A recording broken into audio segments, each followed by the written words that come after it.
welcome to the KeithAndrewNetwork. I am your host, Keith Andrew. Along here is the talented and beautiful Marisa Mendelson. I just want to say thank you for being a guest on my talk show. Oh, thank you for having me. It's an honor.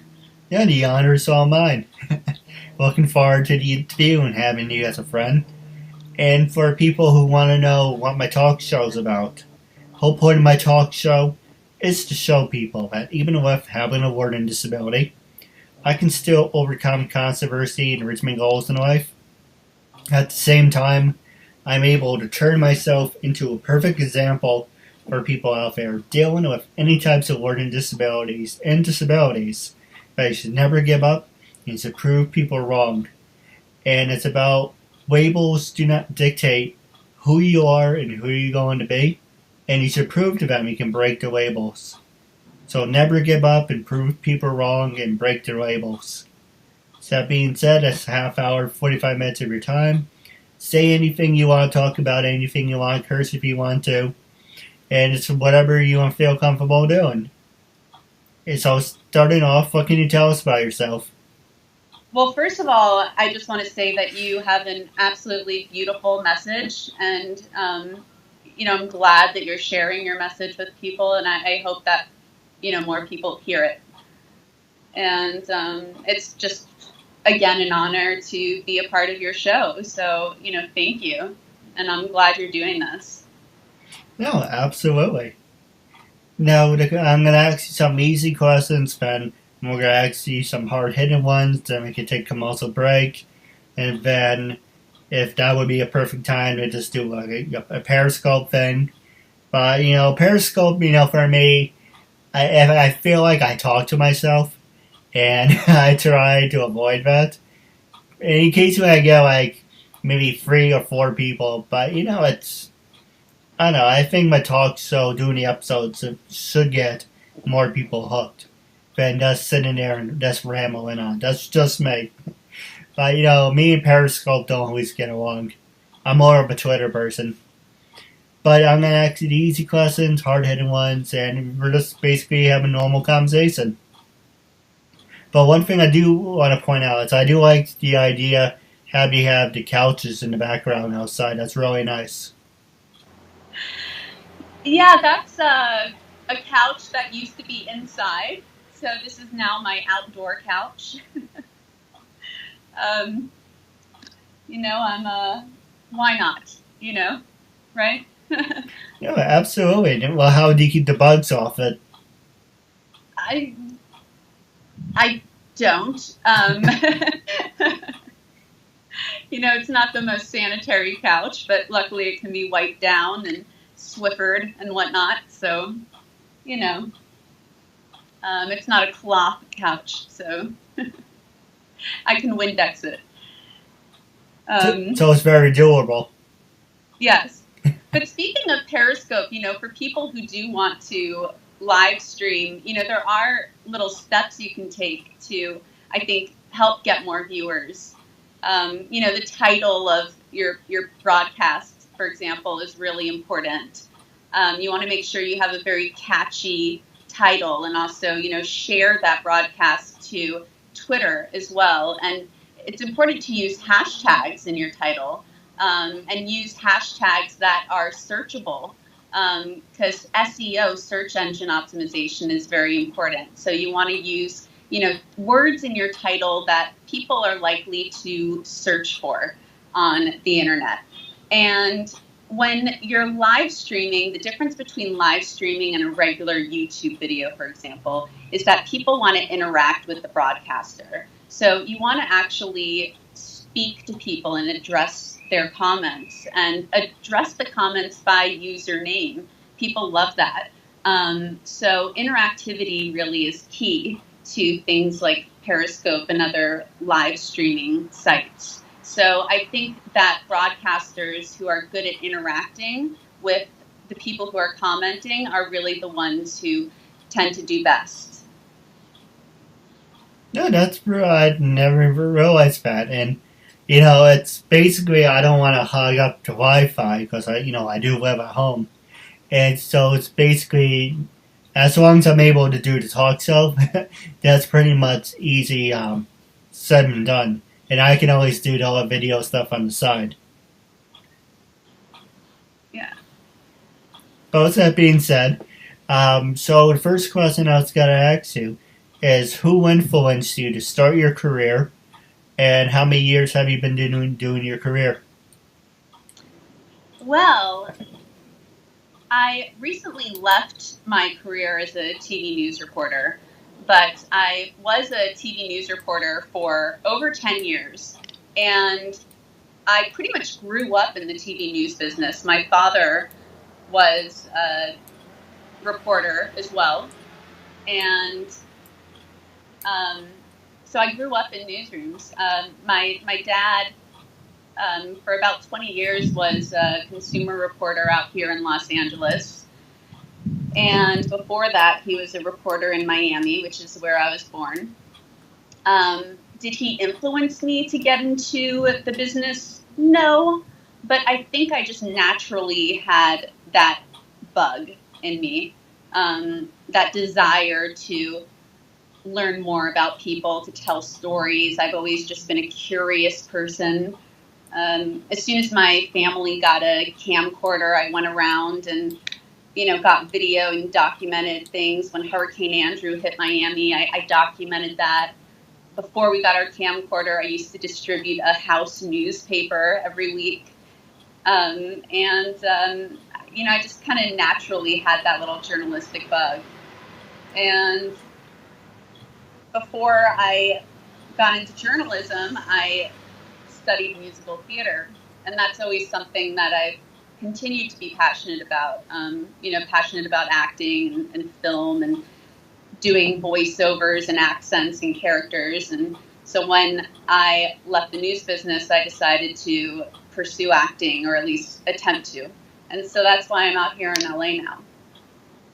Yeah, absolutely. Now, the next question I was going to ask you was, when you went to college, were you a study nerd, a party animal, and did you ever do any sports? I think I got my partying out of my system my senior year of high school. That was, I think, my big party year.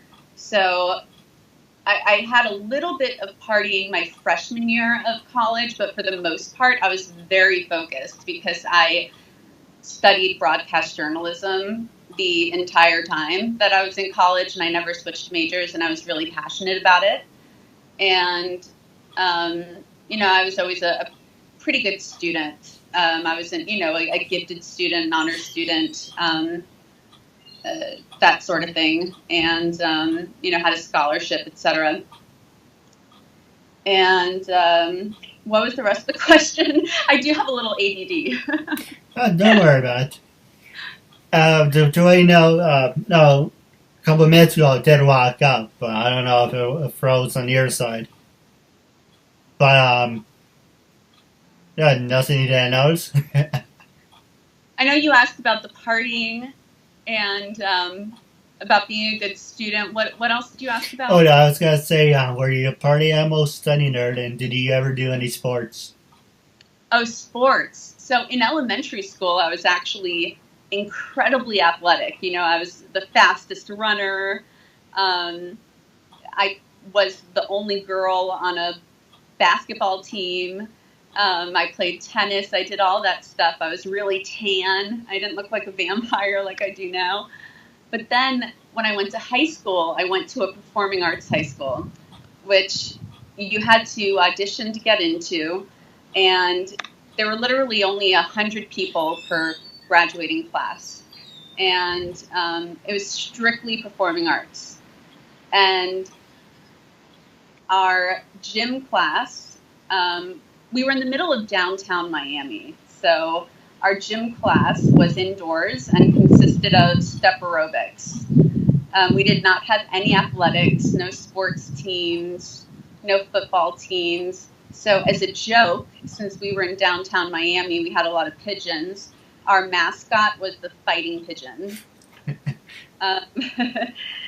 And I was actually class president for 2 years. And despite that, I did not go to my senior prom.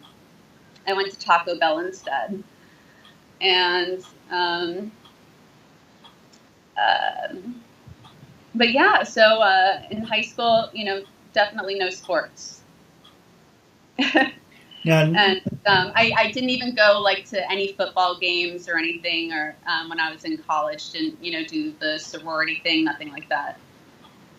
The first time I went to a college sports game was when I was a news reporter covering it. All right. What about, did you ever get the chance to do one of those human pyramids, or not into the whole human pyramid thing? Oh, I think I'd be scared to death to do that. Yeah. I love that stuff. I'm a loser.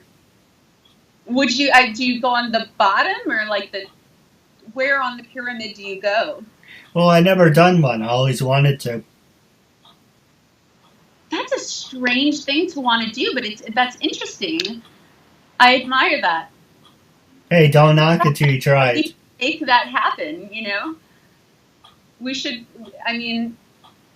make that dream come true. I love that.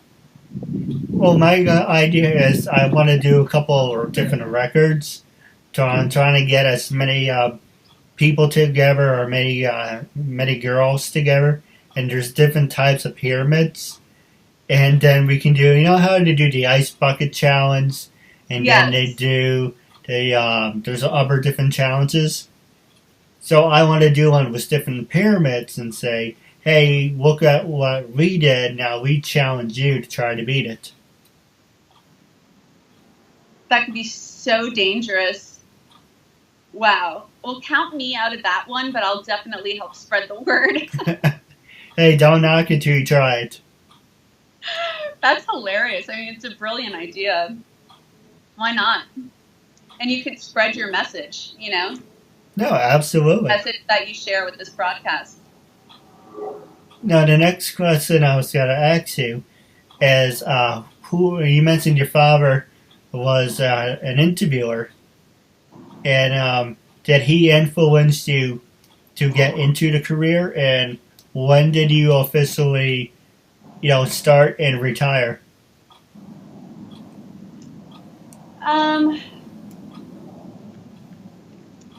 I wouldn't say that he necessarily influenced me to get into the career. I certainly learned a lot about the news business by watching him. When I was a little girl, I went into the newsroom a lot and saw him work. And then also every day when he would get off of work, this is back in the days of VHS, he would record his news segment and I'd have to watch it. And sometimes he would watch it multiple times. He'd rewind it and watch and rewind and watch.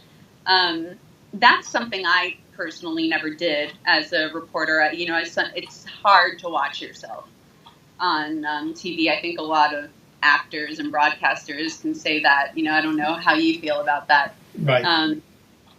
But he would make my brother and me watch his broadcast every day when he got home from work. So I watched a lot of news growing up. And so, that I'm sure subconsciously influenced me to some degree, to get into news.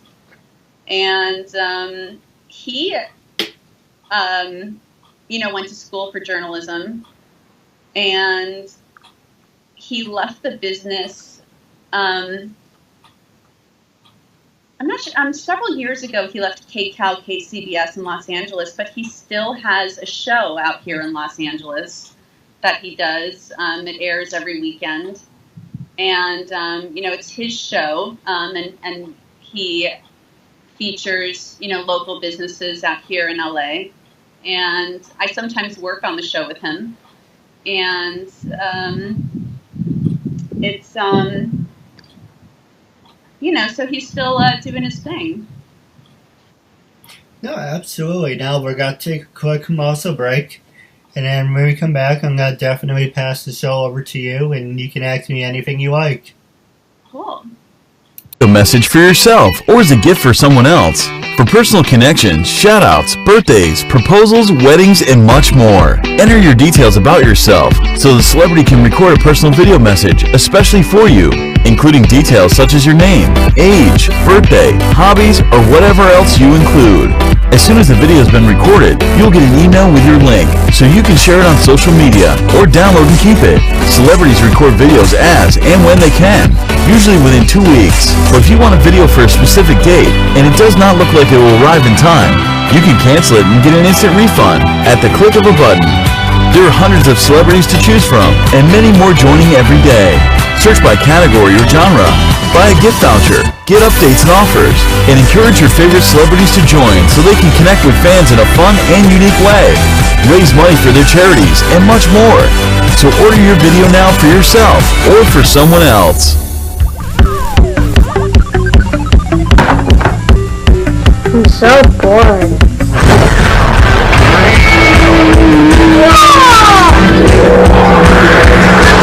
Want to see something really cool? Yeah! Now you'll never be bored again with Loot Crate, a totally bodacious mystery box packed with awesome toys, radical games, and other surprises. And the best part is, you can get Loot Crate delivered right to your door. So don't delay. Ask your parents and order today. Everything okay in there? Yeah, everything great. I love Loot Crate. Ladies and gentlemen, and welcome back to episode 336. I'm here with Ms. Marisa Mendelson, and I just want to say thank you for sticking with us. And for the last 20 minutes, I'm going to ask you some hard-hitting questions, and then I'm going to pass it over to you. And so we can go back and forth. And the first question I want to ask you is, because you're a news reporter, is does social media dictate your stories and your following? And how do you feel about social media? Overall, do you think social media dictates the news, stories, and following? I think social media has changed the news business dramatically, and I think that it's changed the news business in good ways and bad ways. However, I think it's had a huge negative impact on the news business in the sense that news organizations, they always want to be first with information. They always want to be the first to break a story. And with social media, it's even easier to be quick. And it's easier to put information out there. And when people or journalists, they hear stuff now, they're so quick to rush to Twitter, to Facebook, to put a story out there without double and triple checking facts these days. And that, I believe, it has been leading to more errors in journalism, which is not okay. And, with social media as well, it's so easy to share information and to retweet, stories and whatnot. And that, just leads to so much misinformation being shared. So, as a journalist, I just always felt like it was more important to be correct with information rather than first. Yes, it's great to be first and to break a story, but, it's a horrible thing to be incorrect. So with social media, I just think that's been a bigger issue. And the good thing about social media, though, is that it helps keep news organizations in check. I believe there are a lot of citizen journalists now, that are sometimes doing an even better job than these bigger news organizations. And then also, it's giving, people a voice. People who usually, or in the past, did not have voice, now have this huge voice on social media. And, if they see something wrong, they can now use social media to, have a voice. So, that's another, good thing about social media. People have a better ability to hold the powerful accountable. No, absolutely. And now, say hypothetically, I approached you to interview me. Would you be interested, number one? And for people out there, what is the best approach to get an interview? Because, I reached out to a lot of networks, Fox News, CNN, ABC, you name them, I did it. And they don't seem interested. So for your perfect example of that, what do you need to do to basically grab them and say, I'm worth your while? Curious. So how did you approach those news organizations? I pretty much introduced myself and said, hey, my name's Keith Andrew. Was this via email or phone call? What'd you do? Oh, it's Skype. No, not Skype, Twitter. And did you get a response out of curiosity? Nope. I did get one. Actually, I take that back. I got one response from what's his name? He's Fox News. It's I think Colbert. Or it's either Colbert or Brett Bear.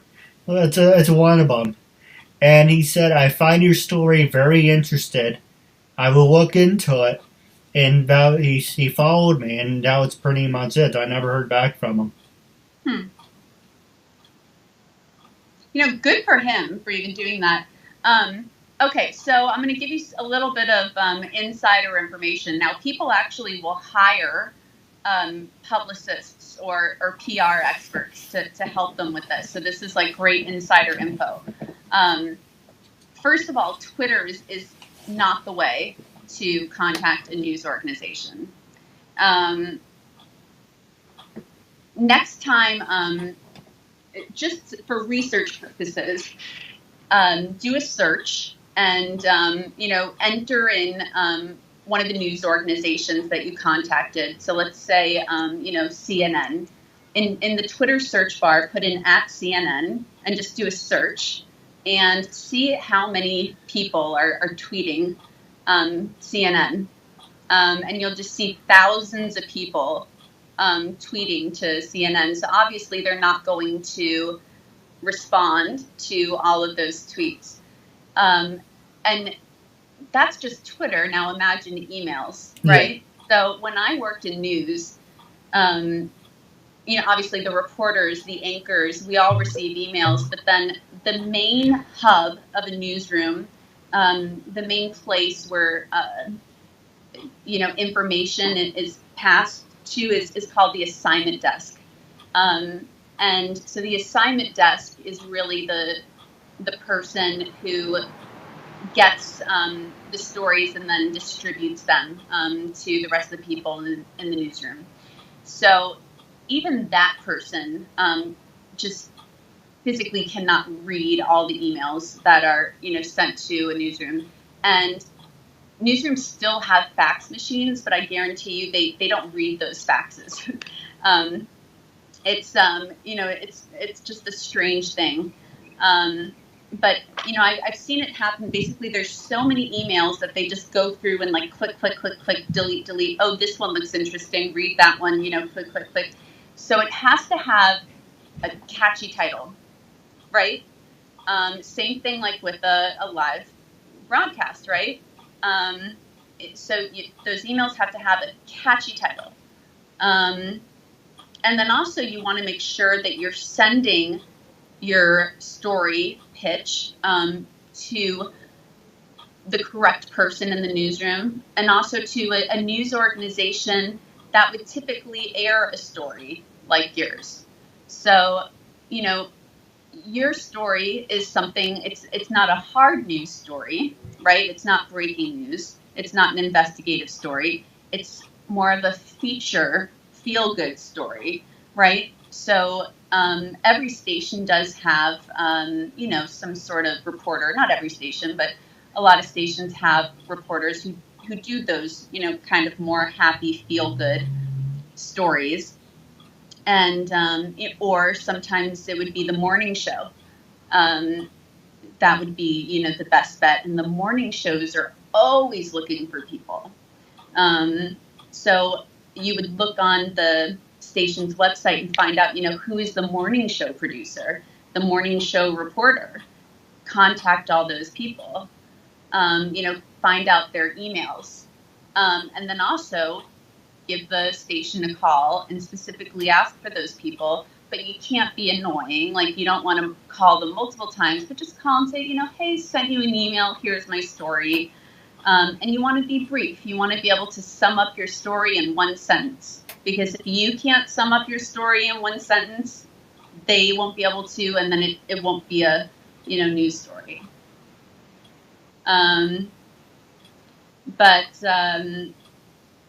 Also, like, your email, you want to keep it short and sweet. Because news stories are typically about a minute, 15 seconds, a minute 30. So if you send this long email, first of all, they're not going to read it. But if you keep it short and sweet, then number one, they'll be able to read it. And number two, it'll show that, here's a story that is brief enough that can be told on TV. All right, well, for a perfect example, when I first approached you, for an example, was that a good introduction? I'm sorry, say that one more time? Oh, when I sent you the invite to be a guest on my show, was that a good example? I mean, for me, yes. But also, I'm personally very responsive on Twitter. I know a lot of people who aren't. So, there are just some people who aren't as user savvy on social media and not as responsive and don't read all of their messages and whatnot. So for me, I love when people message me or and whatnot on various social media, because I'm very active on social media. But I do know a lot of people in the news business who, are still learning social media. And, so they may not even, see when you tweet them. So it always, it never hurts to send an email as well. And then, sometimes those emails get lost in the shuffle. So sometimes it doesn't hurt to send the email again. No, absolutely. Now, with the last 9 minutes left in the show, I'm going to pass it to you. Was there anything you wanted to talk about, anything you wanted to promote, anything that gets you fired up? This is your time, after all. I'd like to talk about your message. Let's talk about that. I think it's so important for people to be themselves and not be afraid of being themselves and know that anything's possible. And if they have a dream, to go after it. And you're doing that, and good for you. And so, I mean, let's talk about that. I mean, do you have any fears or how can you help inspire others who are feeling down? I get that a lot. A lot of people would say to me, "You're doing a great thing, keep it up," but at the same time, it's like, how are you being an inspiration? How are you, doing this or doing that? I was talking to my dad, and I was like, I have a great show, and I want to show people with disabilities I can stem out to something. But he said to me, "But how are you helping people?" And Dad said that? Yes. Okay. And I'm like, I don't know how to answer that. So basically, I'm just turning myself into an example, hoping that's good enough. for helping people? Well, I know how you're helping people. I mean, you just kind of said it right there.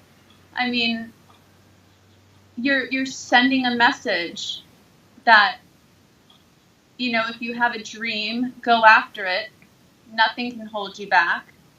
And don't be afraid to be who you are. And don't, you know, don't judge people. You know, don't label people.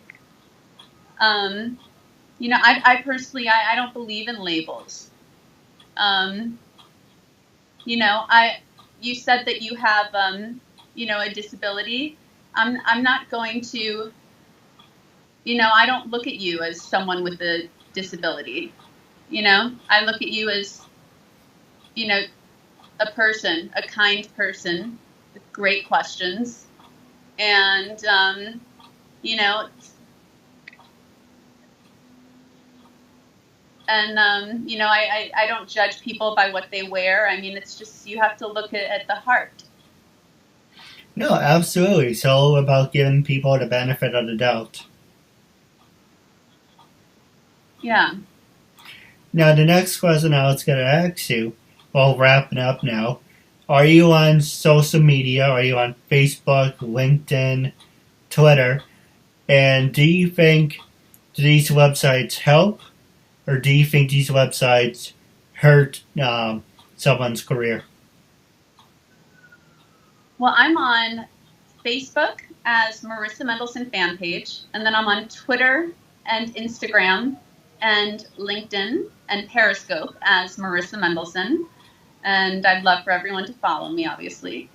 And I think that social media is an amazing asset to help one's career as long as it's used properly. It Right. can very much so hurt someone's career if they are, you know, posting the wrong content. You know, something that I never did was, you know, when I was younger, I don't drink now, like just because I just choose not to. But when I was in college, obviously, you know, I drank, but I made sure that anytime someone took a picture of me, I never had a wine glass in my hand. I would always put my wine glass down. You know, I just, you know, I just always said, oh, wait, 1 second, put my wine glass down. You know, I just never, and then also when I worked in TV news, I made sure that there were no pictures of me in a bathing suit, you know, no like provocative looking pictures. Now that I don't work in TV news, I have bathing suit pictures. I don't care. Because, but, you know, that was something, you know, when you're trying to be portrayed as a serious journalist, you know, you don't really want bathing suit pictures floating around or, you know, pictures of you with a wine glass. And that's also something that you don't want someone who is looking to hire you finding on your social media. So, you know, you just want to be careful with what your posts are.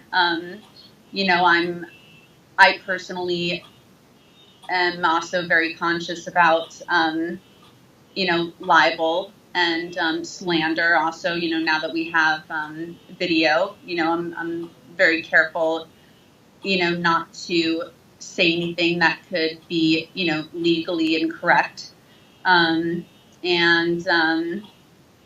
You know, I also try not to express any controversial opinions on my social media. But that's just the journalist in me. No, absolutely. Now, I do have a couple questions for off the air. While wrapping up our interview segment, I'm a big fan of Bill O'Reilly, and it's really shitty, you know, what happened with him, even though I don't know the whole story, but I am a fan of Bill O'Reilly. So how I end my show is going on the record. When I first approached you to be a guest on my talk show, what was your honest opinion?